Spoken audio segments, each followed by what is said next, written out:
Bismillahirrahmanirrahim. Assalamualaikum warahmatullahi wabarakatuh. Alhamdulillah, di sini saya dapat menyelesaikan tugas analisis video sebagai tugas UAS atau ujian akhir semester saya di mata kuliah SBM SD atau Strategi Belajar Mengajar SD. Sebelum memulai pada hasil analisis, izinkan saya untuk memperkenalkan diri. Nama saya Fitria Nidia Pitaloka dari kelas B2 PGSD non-reguler tahun 2024 dengan NIM 240604050 dengan dosen pengampu akademik dari mata kuliah ini yang bernama Bapak Trisna Nugraha MPD.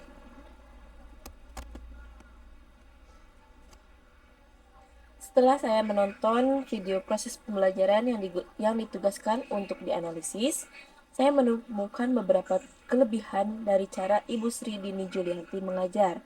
Di antaranya, yang pertama, guru membuka pelajaran dengan berdoa dan warming up berupa menyanyikan lagu daerah. Sebagai manusia yang bertuhan, kita berdoa terlebih dahulu sebelum memulai pelajaran. Untuk apa? Yaitu supaya proses pembelajaran dipermudah, diberikan kelancaran, dan diberikan ilmu yang bermanfaat juga ilmu yang barokah. Yang kedua, guru melakukan penerapan KSE. Ada yang tahu belum apa itu KSE? KSE adalah konsep sosial emosional. Di sini ibu tersebut menanyakan suasana hati para siswa dengan cara menggambarkan suasana hatinya di atas kertas. Lalu yang ketiga adanya kegiatan merefresh kembali materi minggu lalu. Kegiatan ini berguna atau bertujuan untuk menguatkan kembali materi-materi yang telah diberikan supaya tidak cepat lupa. Lalu selanjutnya memakai bahan ajar yang kreatif dan menarik, yaitu berupa PPT. Ibu Sri tidak hanya mengandalkan papan tulis sebagai media pembelajaran dalam menyampaikan ilmu, tapi beliau menggunakan proyektor juga PPT untuk menyampaikan ilmu yang akan disalurkan kepada siswa-siswanya. Yang kelima, adanya kegiatan kelompok diskusi yang dikontrol oleh gurunya. Kegiatan ini dapat meningkatkan hubungan sosial komunikasi antar siswa, juga melatih siswa agar dapat menyampaikan pendapatnya. Juga kelebihan di sini, Ibu Sri berkeliling pada setiap kelompok untuk menanyakan atau melihat sejauh mana kelompok itu berjalan. Selanjutnya, memilih kelompok presentasi maju melalui game. Jadi, sang guru memilih kelompok presentasi untuk maju ke depan dengan cara yang asik, tidak boring, juga tidak menegangkan. Selanjutnya, proses presentasi yang interaktif antar narator dan audiens. Presentasi ini dilakukan oleh siswa bersifat interaktif, yaitu adanya audiens yang bertanya kepada narator pada setiap kelompok yang presentasi. Selanjutnya ada ice breaking setelah presentasi. Ice breaking ini dilakukan setelah presentasi karena kegiatan presentasi itu kan lumayan menguras otak dan kepercayaan diri. Terlebih untuk anak SD yang emang masih dalam tahap awal pembelajaran. Jadi sang guru memberikan refleksi berupa ice breaking, menari atau mengikuti yang gerakan-gerakan yang ada di video. Selanjutnya memberikan soal evaluasi untuk menguji pemahaman siswa. Sang guru di akhir video memberikan kertas untuk evaluasi setelah mengikuti proses pembelajaran.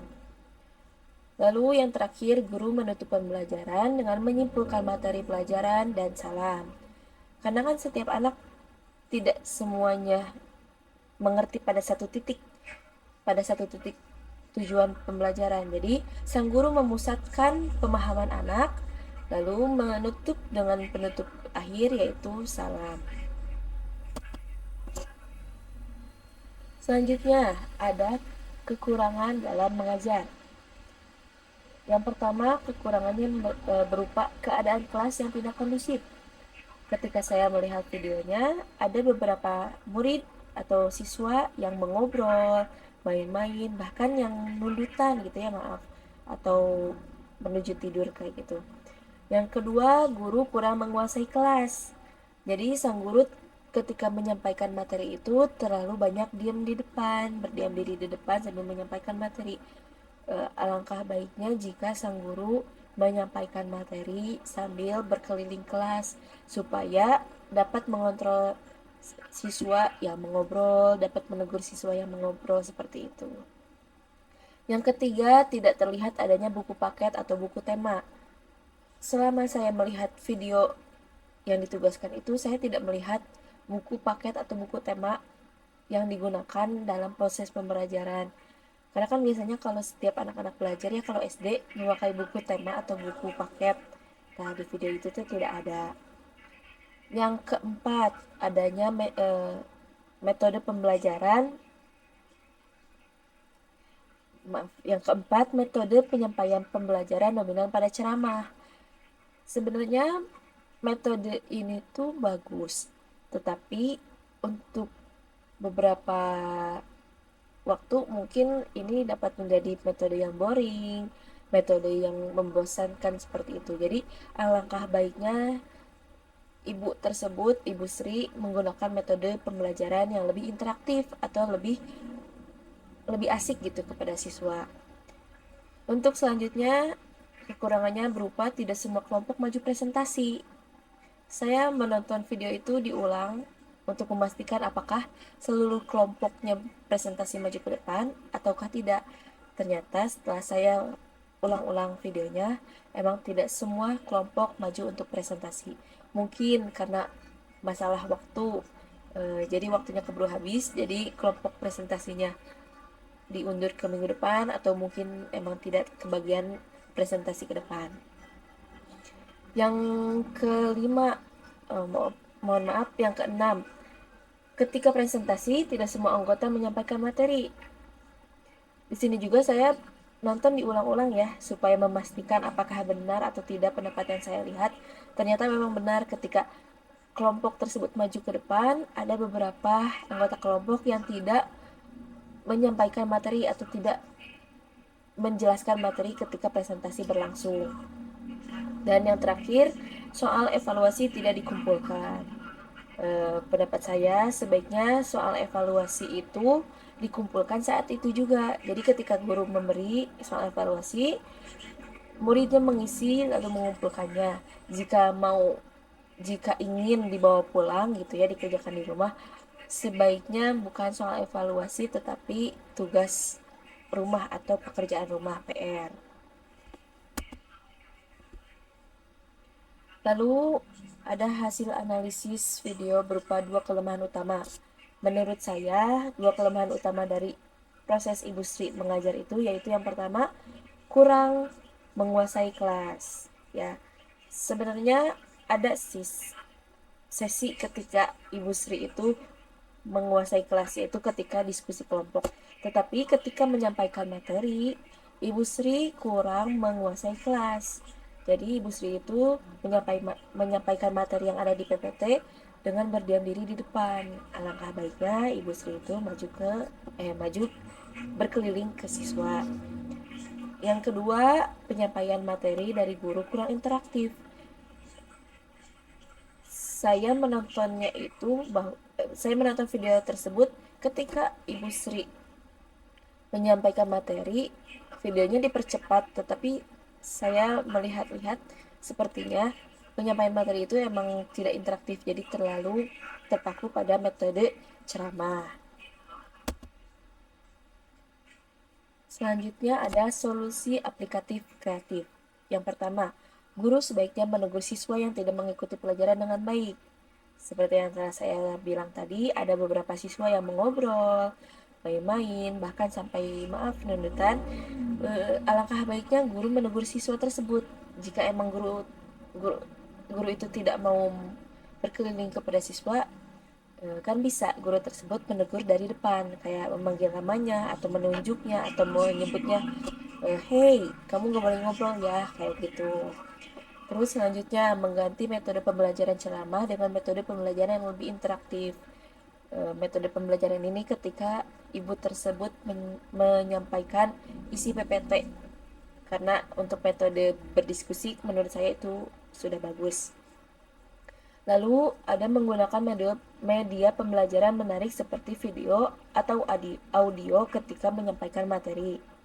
Saya menonton video penyampaian materi PPT tersebut. eh, Ibu terlalu memberikan materi tanpa adanya video ataupun hal-hal yang menarik di dalam materinya. Alangkah baiknya ibu tersebut me, menyisipkan beberapa video video yang masih berkaitan dengan materi supaya murid atau siswa dapat mengerti lebih paham, juga dapat tergambarkan gitu materinya. Terus di sini ada mind map. Mind map ini termasuk salah satu dari yang ditugaskan oleh Bapak Trisna ya. Dari materi energi. Di sini ada tujuan pembelajaran. Maaf. Saya membuat mind map untuk menyusun kembali proses pembelajaran. Di sini terlebih dahulu saya menyiapkan tujuan pembelajaran, yaitu menetapkan tujuan yang jelas sebelum memulai pelajaran. Sebagai guru yang baik, alangkah baiknya untuk menetapkan tujuan yang jelas sebelum memulai pelajaran, supaya proses pembelajaran itu dapat dilakukan dengan lancar dan terarah. Lalu, tentukan capaian materi yang harus dikuasai siswa agar lebih efektif. Jika sang guru mempunyai capaian materi, sang guru dapat menyampaikan materinya dengan jelas, dengan lancar gitu ya. Tidak seperti guru yang tidak mempunyai capaian. Kalau guru yang tidak mempunyai capaian materi, maka guru itu ketika mengajar akan melantur ke sana kemari, tidak memusat. Untuk selanjutnya, memperluas pemahaman siswa mengenai energi. Lalu ada menjelaskan contoh energi yang dapat dan tidak dapat diperbarui. Dan yang terakhir, menggambarkan contoh energi yang ada di sekitar kita.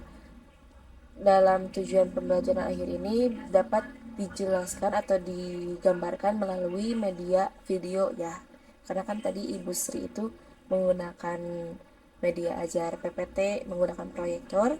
Jadi mungkin di situ dapat menyisipkan gambar berupa video gitu. Dan saya juga insya Allah jika saya mengajar, saya akan berusaha menggunakan video visual seperti itu supaya supaya menarik perhatian siswa dan lebih membuat siswa paham. Yang kedua ada langkah-langkah pembelajaran. Yang pertama, memulai proses pembelajaran dengan salam dan berdoa bersama. Yang kedua, guru menyampaikan kabar dan mengecek kehadiran. Yang ketiga, mereview materi minggu lalu terlebih dahulu. Yang keempat, ada membuka pelajaran dengan konten yang menarik fokus siswa pada materi yang akan dipelajari. Yang kelima, ada menyampaikan materi dengan metode yang menarik tetapi tetap mudah dipahami oleh siswa. Yang keenam, ada menayangkan video yang berkaitan dengan materi. Yang ketujuh, ada membuat kelompok kecil untuk mempresentasikan hasil diskusi tentang materi yang sedang dibahas. Yang kedelapan, menilai dan memberi apresiasi kepada kelompok yang telah presentasi. Selanjutnya, memberikan soal evaluasi. Dan yang terakhir, menutup pembelajaran dengan menyimpulkan materi, doa, dan salam. Untuk alat evaluasi, mungkin di sini memberikan kertas evaluasi singkat yang langsung dikumpulkan, lalu memberikan tugas mengenai materi yang telah disampaikan. Untuk selanjutnya di sini saya menyiapkan 2 soal evaluasi. Yang pertama, apa manfaat energi bagi kehidupan manusia? Yang kedua, sebutkan 3 contoh sumber energi yang ada di sekitar kita. Soal ini bertujuan untuk menguji pemahaman siswa, sejauh mana siswa paham terhadap materi yang telah kita sampaikan sebelumnya. Lalu ada penutup dari saya sebagai penutup presentasi hasil ujian akhir saya. Jawab cakep ya Pak. Pergi ke pasar membeli markisa. Tak lupa membeli pepaya. Terima kasih telah diperiksa. Semoga dapat nilai A. Assalamualaikum warahmatullahi wabarakatuh.